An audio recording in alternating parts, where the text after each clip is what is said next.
Silakan duduk Bapak Ibu. Shalom. Haleluya. Saya pakai masker ya. Kalau nyanyi di depan enak tanpa masker. Tapi kalau di podium pasti Bapak Ibu bergumul ya. Nyanyi setengah-setengah ya, buka tengah. Tergantung menu yang dimakan.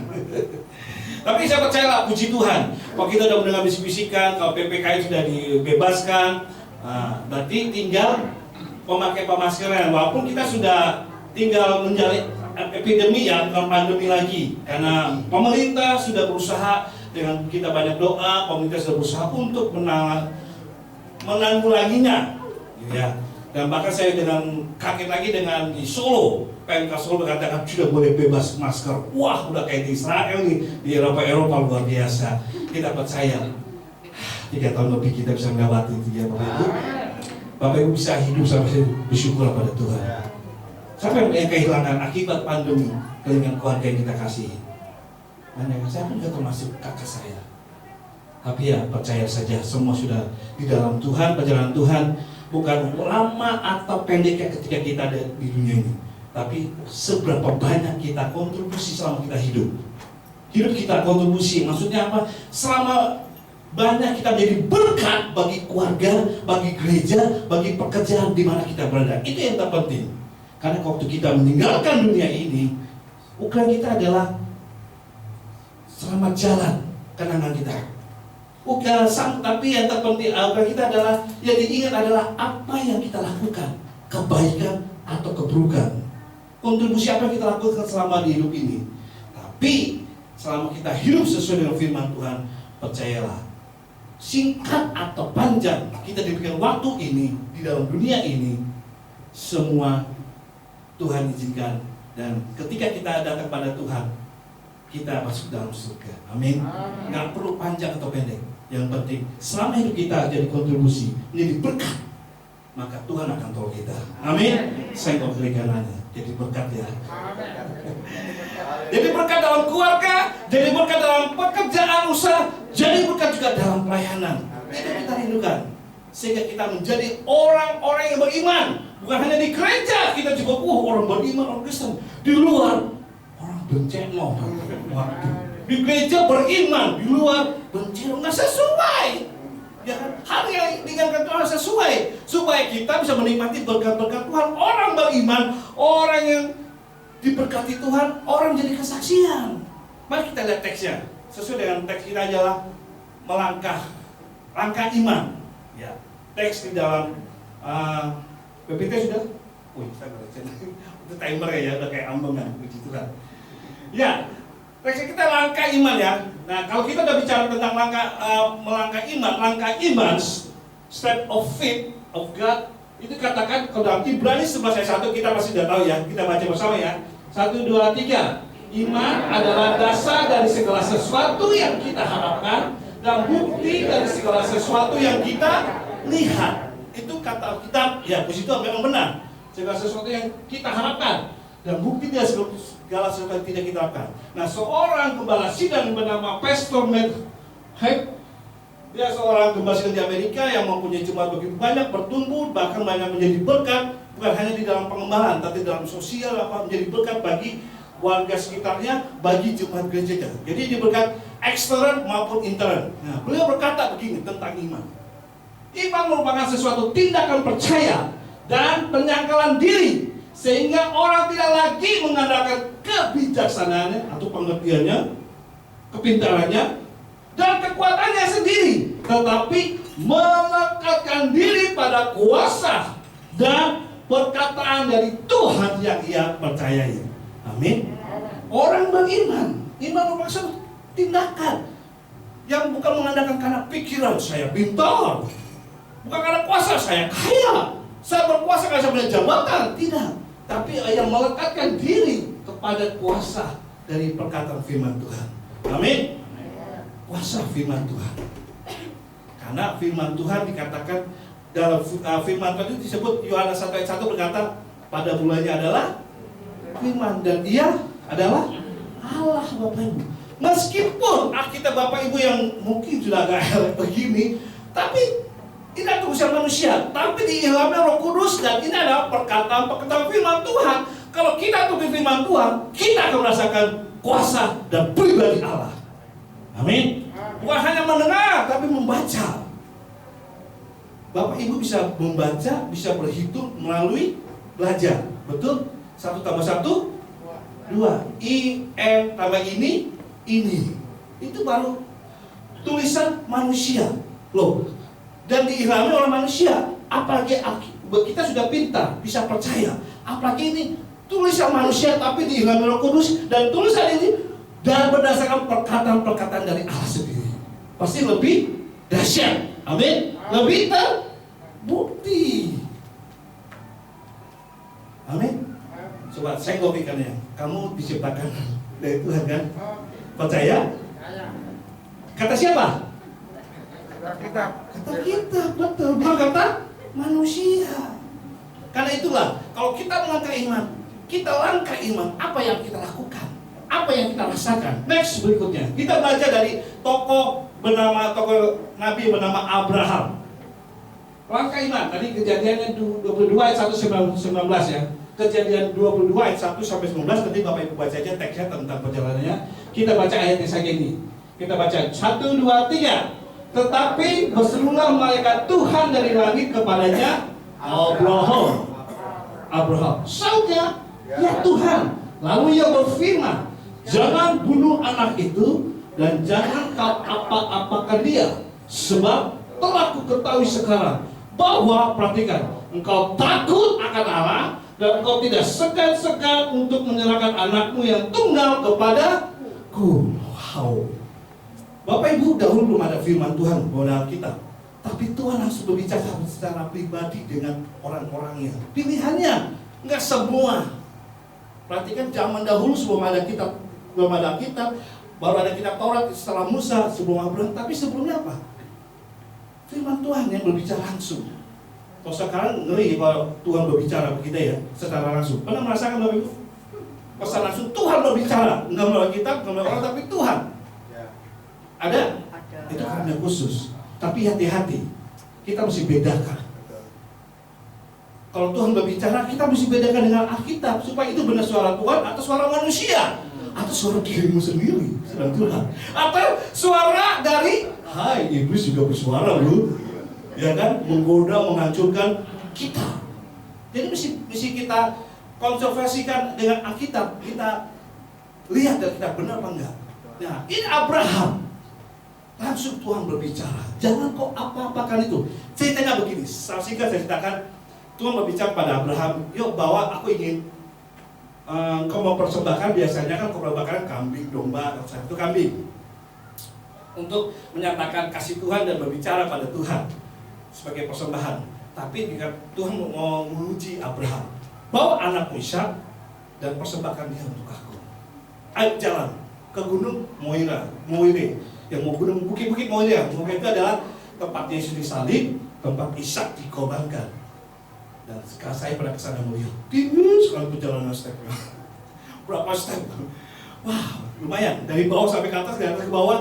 Bawahnya tuh Bait Allah, tembok ratapan juga. Waktu kesana, dalam perjalanan yang saya bingung, Bapak Ibu, waktu Allah berbicara kepada Abraham tentang Sodom dan Gomora yang mau dihancurkan, Abraham protes ya, benar. Tuhan, jangan kau hancurkan karena ada orang percaya sana. Dia menamakan keponakannya yang bernama Lot. Ya. Tapi ketika anak kandungnya yang mau dikorbankan, kok Abraham menang gitu. Diam aja. Kok nggak mau berbicara pada Tuhan, nggak mau diskusi, nggak mau tukar pendapat, nggak mau tawa menawa, tapi jawab saja. Apakah dia kalah cintanya antara keponakan dan anak sendiri? Biasa kita lebih mencintai anak sendiri, betul, dan ponakan. Tapi kalau Abraham enggak. Saya mengerti ketika membaca ini, karena Tuhan ingin menguji imannya. Kenapa? Biasanya seorang anak menjadi kebanggaan orang tuanya, betul? Apalagi Abraham posisinya waktu dia menerima janji Tuhan 75 umurnya. Dan ketika janji itu digenapi, Abraham berumur 100, si Sarah berumur 90. Secara orang tua nggak mungkin dia bisa produksi lagi. Umur 90 tahun, nenek-nenek lu bisa melahirkan saya. Tapi karena Abraham percaya, Nah, dan itu menjadi satu kebanggaan. Kalau nggak warisan Abraham siapa? Ya kan masa bukan anaknya tunggal ya? Karena itu, nah, karena dia tahu ini adalah suatu kebanggaan dia. Dan ini karena dari Tuhan, dia nggak mau protes. Karena Tuhan, dia meyakini Tuhan sedang mengujinya. Wah, luar biasa ya.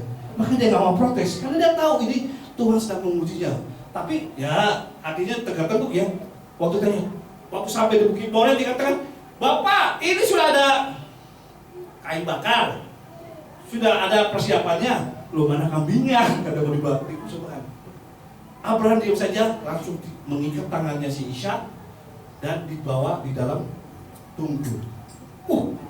Mungkin kalau Ishak zaman sekarang protes ya, anak-anak sekarang pasti protes ya. Paling pandai kan, bicara bisa protes. Tapi Ishak pun puji Tuhan, diam saja.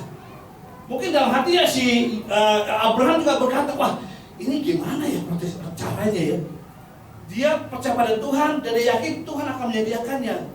Tapi dia getar-getir kok sampai dia taruh Ishak di tungku perapian dan siap untuk membunuhnya dan membakarnya.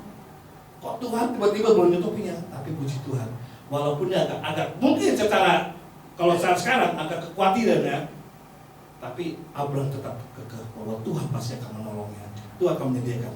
Pas dia asal dia benar-benar 100%, dia mau bunuh si Ishak dan langsung stop Abraham. Aku tahu sekarang kau benar-benar mengasihiku. Dia tahu kebanggaan apa sih menjadi kita. Apakah kita cinta terhadap keluarga kita melebihi dari Tuhan? Apa kita cinta uang harta kita melebihi dari Tuhan? Atau kita cinta istri, anak melebihi dari Tuhan? Tuhan sedang menguji kadang-kadang. Wow, itu ujian sangat berat Bapak Ibu. Harta bolehlah, tapi sama orang berat. Lebih baik berpisah dengan saudara, jangan berpisah dengan harta warisan. Ya, kebanyakan zaman sekarang kan udah dibutakan iblis, dibicarakan iblis bahwa uang itu Tuhan kedua. Betul apa enggak? Karena segala sesuatu kita beli dengan uang. Walaupun uang bukan segalanya, tapi segala sesuatu kita beli dengan uang. Tapi puji Tuhan, Tuhan sedang menguji cintanya Abraham lebih dari Tuhan. Apakah keluarga atau harta? Ternyata tidak. Meskipun orang yang dia cintai, anak perjanjian, dia siap lakukan perintah Tuhan. Meskipun menyakitkan, tapi disitulah dia menang. Maka kata, stop Abraham, aku tahu imanmu. Engkau sungguh-sungguh mengasihi aku. Wow, aku tahu engkau benar-benar mengasihi aku. Maka dia kata, stop. Dan dikatakan, Tuhan menyediakan. Tiba-tiba dia menengok, ada kambing sebelahnya. Tadinya ngono sama sekali binatang apapun, tiba-tiba ada. Dia sediakan. Maka tempat itu adalah Tuhan menyediakan. Next, selanjutnya. Next ya. Hidup melangkah dengan iman. Sekarang kita masuk intinya. Mengapa sampai Abraham dikatakan bapak orang percaya? Karena disinilah letak kehebatan Abraham yang diuji sama Tuhan. Taat meskipun harus dengan perjuangan yang berat. Hidup melangkah dengan iman. Yang pertama yaitu hidup yang taat pada perintah Tuhan. Amin. Hidup yang taat pada perintah Tuhan. Seperti saya bilang tadi, Tuhan itu memang di luar pikiran kita. Memang pikiran kita sih kecil Bapak Ibu. Tuh pikiran Tuhan itu besar sekali. Bahkan sama orang kita benceno aja Tuhan juga suruh ampuni, mengasihi, bahkan memberkati. Konyol kan? Padahal benceno ya kan? Tapi Tuhan itu waduh, kasihnya begitu besar. Bahkan kepada pemerintah yang ekstrim pun, yang galak, yang jahat, Paulus katakan kita harus mengasihi. Karena itu sudah Tuhan izinkan. Wah, untuk taat 100% itu sangat berat. Tapi nggak ada mustahil kalau kita mau. Amin. Abraham bukan manusia seperti Yesus. Manusia 100%, tapi Yesus 100% juga Allah. Abraham manusia 100% tanpa ada keilahi dalam dirinya. Tapi dia punya cintanya yang luar biasa. Sehingga 100%, sehingga kebanggaannya yaitu anak, dia siap korbankan. Betul? Dia siap korbankan. Itu.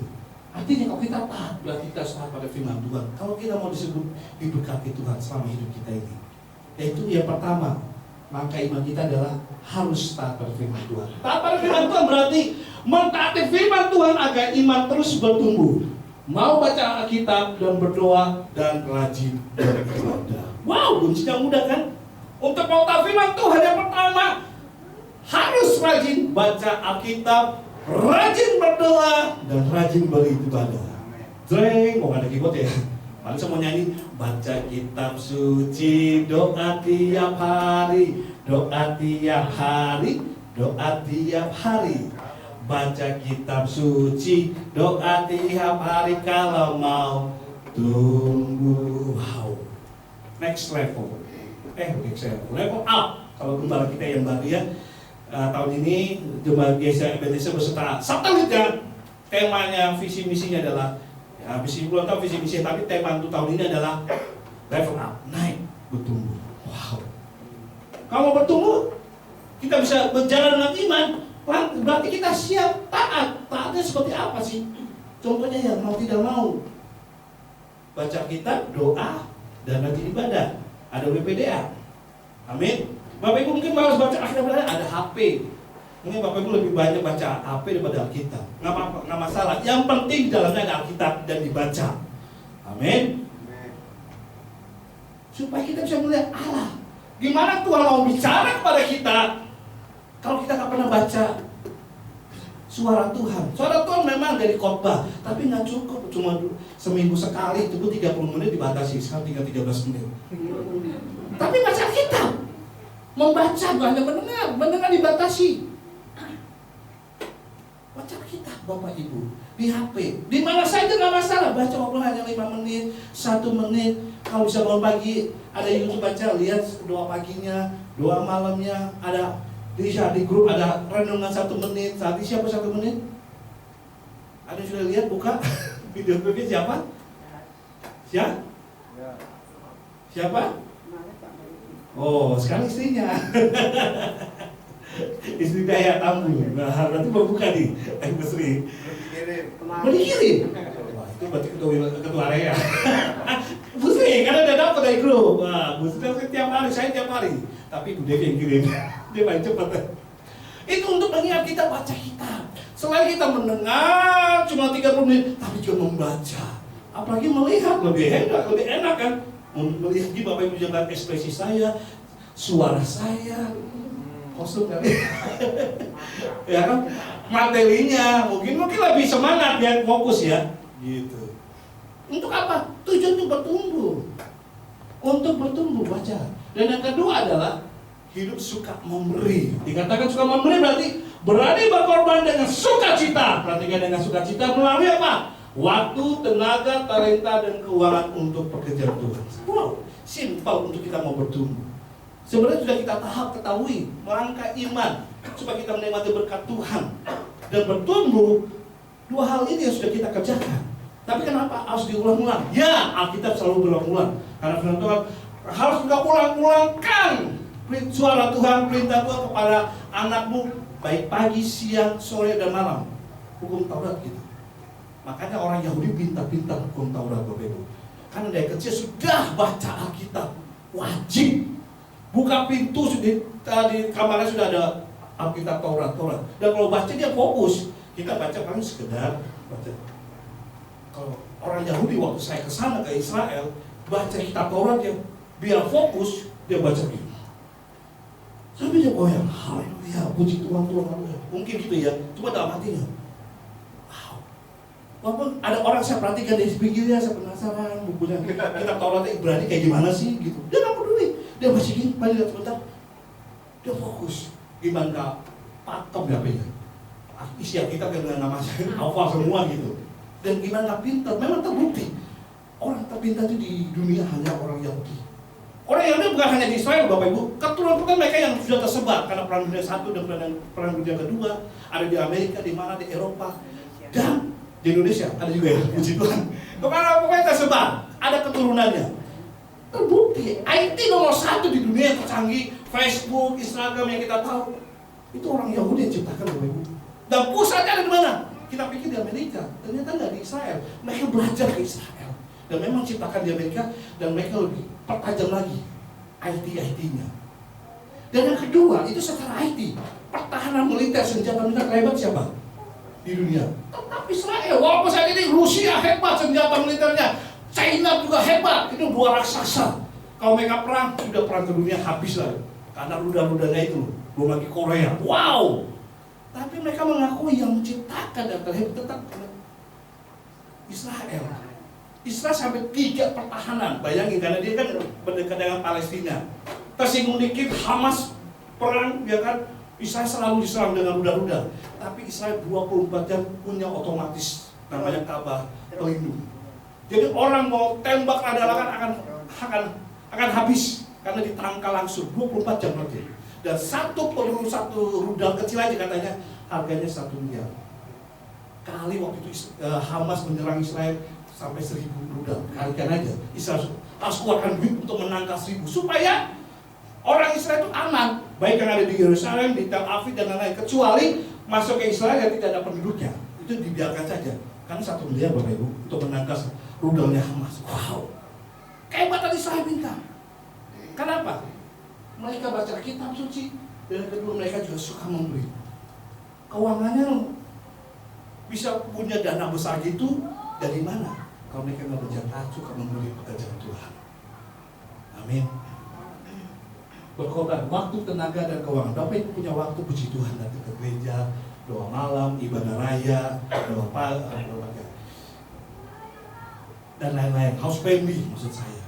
Puji Tuhan itu untuk menambah iman dan bisa melangkah iman supaya mujizat terjadi. Dan juga memberi, dengan memberi juga. 3 tahun ya masa pandemi. Tapi Bapak Ibu bisa dipelihara Tuhan, bisa makan, bisa minum, bisa dipakai ya. Ada. Bukan kayak gaji nggak naik kan, tapi kan naik kan? Orang naik kan ya, tetap. Usaha naik kan? Mungkin ada yang turun. Tapi kalau sampai saat ini bisa hidup dan bisa berjualan, bisa berusaha, bisa anak-anak kita sekolahkan, bukankah kita tahu karena Tuhan masih tolong kita? Amin. Presiden Joko Widodo katakan tahun kemarin adalah tahun mengerikan, dan tahun 2023 ini lebih mengerikan, gelap. Kenapa? Banyak orang yang kena resesi pangan dan energi. Kalau di Eropa itu udah musim panas Bapak Ibu. Musim dingin, dan mereka membutuhkan energi, gas dan lain. Rusia menutupnya karena mereka beli ke Rusia. Jadi mereka pada stres juga karena berperang dengan antar negara Rusia Ukraina. Akibatnya dunia Eropa memusuhi Rusia, dan Rusia juga dengan bangga bisa mempertahankan. Mereka pada krisis. Sampai saya dengarkan di Inggris anak sekolah makannya cuma permen kaleng di YouTube itu ya. Kenapa? Krisis pangan, makanan selalu mahal. Mereka lebih bagus bertahan dari kedinginan supaya hangat, yaitu beli gas, pasang listrik daripada gak makan. Pilih 2, mau makan atau mau kedinginan. Karena lagi musim-musimnya. Dan kasihan anak-anak sekolah itu di YouTube disoroti. Sampai itu Inggris negara besar, negara maju loh. Kita berkembang, mereka maju. Bisa sampai ke situ. Bahkan Pak Joko Widodo kemarin berpidato, sudah 26 negara pasien IMF. IMF kan bank negara dunia kan ekonomi. Pasien siapa? Mereka udah nggak ada duit untuk membiayai kebutuhan negaranya. Mereka minjam duit ke IMF supaya untuk menangani krisis. Wow. Bagaimana dengan Indonesia? Bagaimana dengan kita? Aman kan? Amin. Pak Jokowi ya mungkin minjem, tapi bukan karena pangan dan lain, tapi untuk produksi pembangunan terus saja. Kita bisa makan. Bagaimana kan kita? Minjem duit ke mana? Ke gereja? Ke kantor saya nggak tahu bagi Bapak Ibu. Tapi puji Tuhan kalau Bapak Ibu tidak minjem duit sampai saat kita melihat Tuhan, itu karena Tuhan mengasihi kita, karena kita melakukan perintah Tuhan. Langkah iman. Bahkan kita bisa memberi lagi, masih tetap perpuluhan, masih rajin. Wow, nggak ada bolong. Haleluya. GSA udah wajib. Bahkan pendetanya BPD bilang ke gereja, para pastoral langsung dipotong 10% gajinya. Supaya nggak boleh, supaya langsung perpuluhan itu nggak boleh tunda-tunda. Biasanya kalau nggak dipotong ada tunda-tunda, mesti tahu. Sehingga dibacakan BPD. Wah, kita bisa tahu nih, tunda berapa bulan, ada tunda berapa tahun. Kalau pendeta nggak kasih contoh, gimana mau bayar memberikan cinta Tuhan. Padahal Tuhan minta hanya 10% loh, bukan 90%. Kita dengan kepintaran sedikit, keahlian sedikit, tapi kok diberikan 100% gitu sama Tuhan. Betul? Bahwa kita bisa bekerja, punya kebenangan dari Tuhan, betul? Tapi kenapa? Untuk Tuhan uji hanya soal uang saja, 10% banyak orang gagal. Terutama para mereka yang tahu firman Tuhan.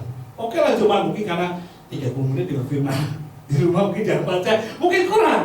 Loh, kalau hamba-hamba Tuhan pendeta ternyata ada banyak yang masih bergumul soal perempuan ini. 10% Bapak Ibu, lumayan. Bunga di bank aja 1% tinggi ya. Juga. Tapi Tuhan menguji kita mencintai Tuhan, pribadi Tuhan atau berkat Tuhan.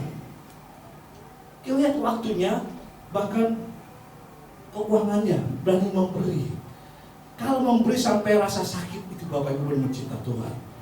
Artinya, aduh Tuhan ada sedikit nih, tapi ya wes terpaksa demi saya mengasihi Tuhan. Tuhan berikan. Pasti Tuhan akan sediakan kayak Abraham. Betul? Lihat contoh di Alkitab Perjanjian Baru, wanita miskin yang punya uang sedikit sekali. Banyak orang kaya memberi dengan sedikit saja, tapi ini memberi dengan kebanyakan karena uangnya cuma sedikit. Ya itu satu-satunya. Tapi dia memberi karena cinta, dia tahu Tuhan sedang menguji.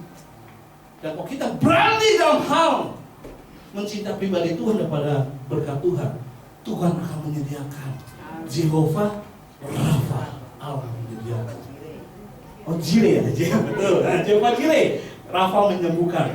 Jehovah Jire, Allah menyediakan. Kalau Bapak Ibu mau lihat berkat Tuhan, Tuhan akan memberkati. Saya teringat dari suatu, kita masing-masing punya keluarga, ada suami, ada istri, ada juga anak. Puji Tuhan kalau lengkap ya. Biasa begini, bagaimana saya mau memberi kepada Tuhan Pak, apalagi soal keuangan. Loh, anak saya bagaimana? Istri saya bagaimana? Uang cuma segini saya dapat. Tapi kan bukankah Tuhan berkata gini, kalau kita orang tua rajin dan lakukan diri, dikatakan Daud, anak cucunya tidak minta-minta. Artinya, kalau kita melakukan firman Tuhan, hai Bapak Ibu, istrimu ada berkat sendiri dari Tuhan. Amin. Hai Bapak-bapak dengar, kalau engkau rajin cinta Tuhan dan berani berkorban untuk Tuhan, walaupun istrimu nggak bekerja, Tuhan sediakan berkat untuk istrimu. Anak cucunya tidak minta-minta. Benar Bapak Ibu, walaupun anak belum memberi uang kepadamu, atau dia belum bisa mencari uang untuk biaya sendiri, kalau bapaknya atau ibunya cari Tuhan, mengasihi Tuhan, Tuhan akan memberkatinya. Anak-anakmu punya berkat sendiri dari Tuhan, karena Tuhan menyediakan. Diawali dari siapa? Kita sebagai orang tua. Jadi kalau sia-sia Bapak Ibu dan saya beribadah, mengasihi Tuhan dan melayani Tuhan dan memberi sesuatu bagi Tuhan, ingat, Tuhan akan menyediakan apa yang kita perlukan untuk masa depan anak kita. Oh Tuhan, kalau dia, saya cuma sampai SMA, anak saya harus kuliah, bisa bekerja dan lebih diberkati daripada saya. Biasa kan orang tua begitu kan? Anak akan melebihi, sehingga dengan susah payah ada yang hutang piutang demi kuliah anaknya, ada yang lain itu cara manusianya. Tapi kalau kita seorang bapak, seorang ibu cari Tuhan sungguh-sungguh dan berdoa, Bapak Ibu, anak itu akan Tuhan sediakan berkat sendiri. Amin. Dia punya berkat sendiri asal dari kita. Maukah kita melangkah iman? Kita dahulu dimulai sebagai orang tua, jadi contoh. Kalau sekarang saudara-saudara masih muda, jadi contoh, puji Tuhan. Next, kalau ketika engkau berkeluarga, engkau sudah terbiasa dengan jadi contoh. Anak dan calon pasanganmu, Tuhan akan berkati. Karena Dia Allah yang menyediakan seperti itu. Amin. Karena saya juga berpikir, ini masa pandemi, ke depan kuliah bagaimana untuk anak-anak kita ya? Pasti lebih mahal lagi kan? Karena sudah diprediksi dunia dari resesi ekonomi, resesi pangan, bahkan resesi energi kalau di luar negeri. Karena mereka bergantung dengan gas. Karena sekarang musim dinginnya panjang. Dan kalau nggak ada listrik, udahlah pada beku semua. Tapi Tuhan akan sediakan. Tuhan akan tolong bagi kita yang percaya. Amin. Saya teringat 7 tahun lalu ketika adik ipar saya dipanggil Tuhan. Bukan karena pandemi, karena apa? Ya tiba-tiba gitu sakit penyakit, dia kayak karena stroke langsung meninggal. Jadi dia bawa mobil, saya lupa sakit apa tuh. Perjalanan, istri saya, maksudnya adik saya kaget. Dia bilang, Pak, berhenti, karena sudah mulai kayak mulutnya kayak gini. stroke langsung bawa ke rumah sakit, cuma 2 hari langsung meninggal. Wow, ya jadi janda dia kan 7 tahun. Suaminya nggak ninggalkan apa-apa. Rumah pun masih hutang. Jadi yang diharapkan di kerja swasta nggak ada pensiunan. Tapi ketika saya berkata kepada adik saya, selama kamu terus jadi hamba Tuhan, Tuhan akan tolong kamu. Percayalah, Tuhan akan menyediakan. Bahkan yang enggak kau pikirkan, Tuhan akan sediakan. Benar Bapak Ibu. Dia tetap bekerja. Tuhan berkati. Sekarang rumah yang KPR yang dia beli, dia lunas. Dia bersaksi kemarin, sebulan lalu waktu saya ke Jakarta, rumahnya besar, 300 juta lunas. Karena dia membayar, mencicil, dia ada duit, bahkan berkat lebih dia bayar lagi. Rumah lunas, walaupun dia harus kos-kosan juga di tempat kantornya. Kalau Jakarta itu kos-kosnya gue juga tahu lah, kayak gue sudah tahu ya, bisa 2 jutaan sebulan kan, kos-kosan yang itu tiap hari belum makan lain. Tapi rumah justru ketika dia sendiri, malah Tuhan sediakan lunas. Waktu sama suaminya belum lunas. Dan pada itu saja dia pasrah, aku ini maaf ya, sudah single parent, untung belum punya anak juga. Siapa yang mau sama dia? Sudah berumur. Ya sekarang sudah 40, beda 2 tahun sama saya, udah 48. Tapi ketika dia percaya dan berdoa, Tuhan ingatkan, Tuhan juga menyediakan. Yang nggak dia pikirkan Bapak Ibu, dapat jodoh. Wow, dapat calon suaminya, ya sama-sama duda, janda gitu. Tapi kan itu dia nggak pikirkan bahwa dia sudah berumur. Kalau orang suka dia sama anak berondong, dia maaf bisa bahasa sulit ya kan, dia sudah berumur walaupun dia kerjanya bagus posisinya, terus juga udah punya rumah sendiri kan. Tapi kan dia nggak mau, lebih baik sini aja dah. Tapi yang nggak dipikirkan itu Tuhan sediakan. Melalui temennya, karena dia kerja di perusahaan pelayaran, kawan-kawannya kapten-kapten pelayaran ke luar negeri, kenalan dan cedok, dikenalkan ke adik saya.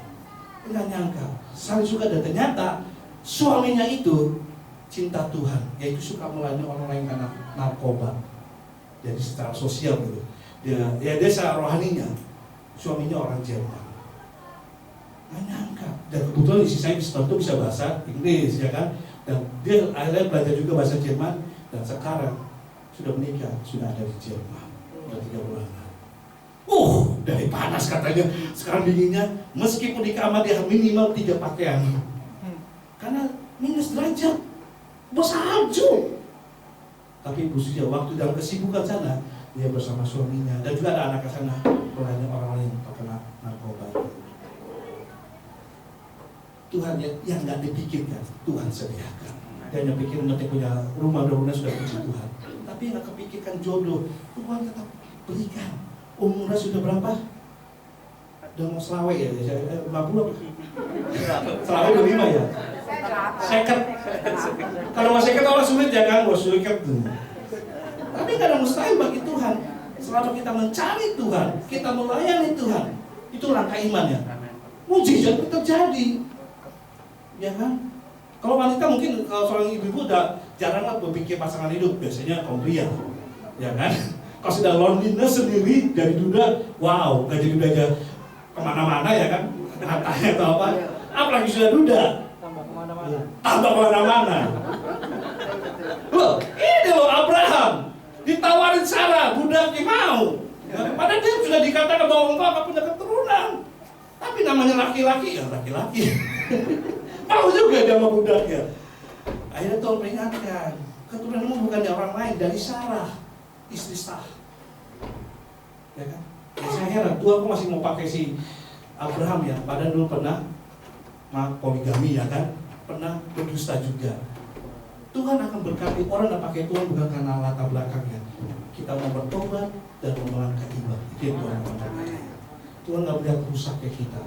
Yang Tuhan melihat apa, kita mau perbarui hati kita, karakter kita, iman kita akan bertumbuh di situ.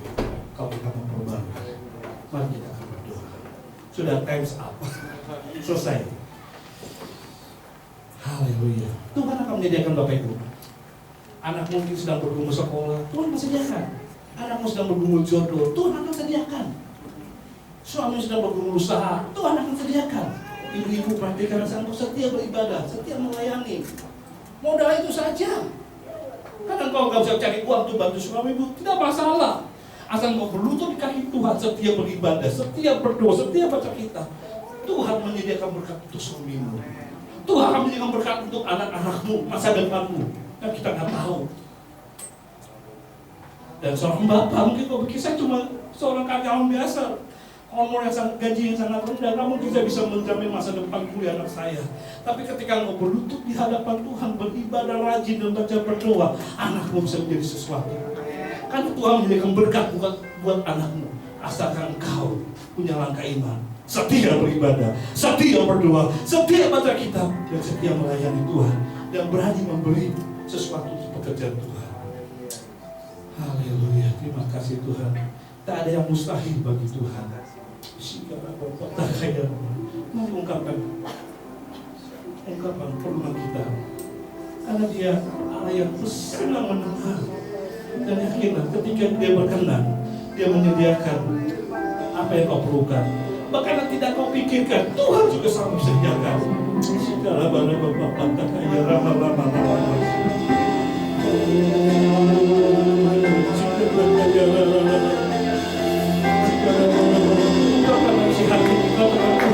Tolonglah aku yang lemah, tolonglah aku yang tidak buat apa-apa, menjamin masa depan anakku. Tolonglah aku Tuhan sebagai seorang karyawan saja, tapi aku percaya Tuhan akan tolong aku menjadi sesuatu yang lebih. Rasakan aku seperti Tuhan meresponi firman Tuhan, mau belajar baca firman Tuhan, mau berdoa bersama istri dan anak, mau beribadah bersama-sama suami istri dan anak dalam rumah Tuhan, dan melayani bersama-sama suami istri dan anak di rumah Tuhan. Maka aku percaya Tuhan akan tolong aku. Haleluya, terima kasih Tuhan. Tiada yang mustahil bagi orang percaya. Bila Allah turut bekerja, tiada yang mustahil bagi orang percaya. Allah turut bekerja dan ada mustahil bagi orang percaya.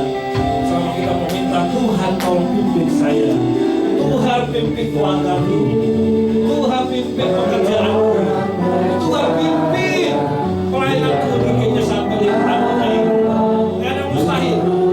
Tuhan akan menyediakan.